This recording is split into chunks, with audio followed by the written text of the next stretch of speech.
Up next, we have Race 4, the 50cc chain class. Race 5, Open Novice, you should be down in staging. And Race 6, Super Mini, you should be getting ready.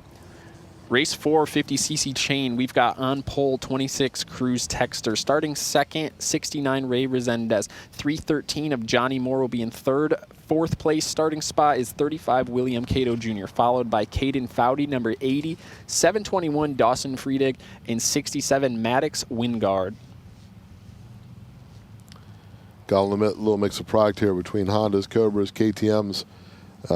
Mix it up in this 65cc, or excuse me, 50cc chain class. A big difference too between those 50cc air cooleds that we saw earlier in these 50cc bikes. Yeah, and you can see it just in the profile of this front line of Cato. Cato's out there on that Honda CR50 the same way he ran in the chain class. Look at the height difference between those bikes on that starting line. All of those kids do a good job at not jumping when the other riders budged a little bit.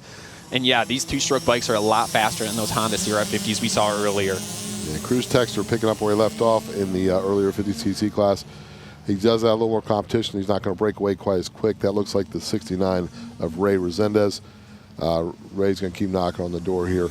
Ray made the trip all the way from California, so second place is good. First place is better. It's better to take a first-place trophy all the way back home. And Cory Texter with that classic flat track look, running the leathers and the full-face helmet.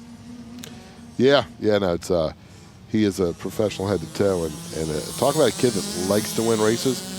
He's a harder racer, and he's not going to be satisfied with second. So when lines up, his one goal is to win this race. Yep, and Ray Resendez is just slightly falling off the back of him. Cory Texter's got a lot of laps around this place. He does. He has some good resources as far as getting some advice. Having his dad, Cory Texter, his aunt, Shan Texter, and Uncle Briar Bauman, there's no shortage of excellent advice to be taken. Now the question is, as a young kid, do you take it? How many Grand National wins do we have there between the three of them? Oh, yeah, it's too many to count. Yeah. Here we go. We're working around. It looks like Texter with the lead, Resendez in second, Moore in third. There's a switch up. Looks like Wingard's worked his way into fourth. Coming around, we got halfway through this race. These 50cc chain bikes are wound up. The sweet sound of two strokes here at Callahan Speedway.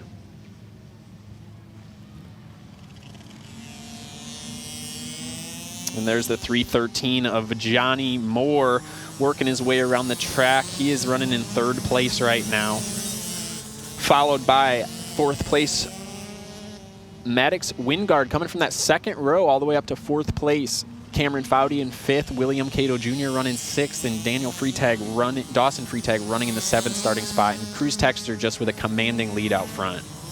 Yeah, Cruz just run his lines like clockwork, hitting his marks and extending out. He's got a two-turn lead over the second place rider. We got 8 laps in the books. Cruz just has to navigate around some of these lappers, work his way through. And he is getting ready to lap the third place rider. So he always has a full lap on the field. Going around, taking the white flag.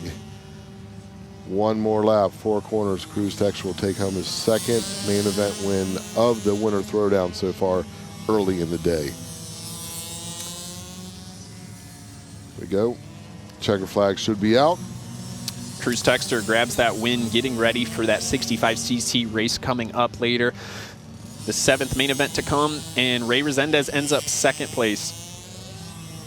Young racers, we'll see these young racers out here again shortly as we reset, like we said earlier, with the incoming weather. Doubling the program, we're going to run 2 sets of racing today. We'll watch this start again. Watch that number 35. A lot of heart, great racer, but it's hard to beat the horsepower of those 2 strokes. And Cory Texter goes in and already has a bike length by the time he hits that first cone in turn 1.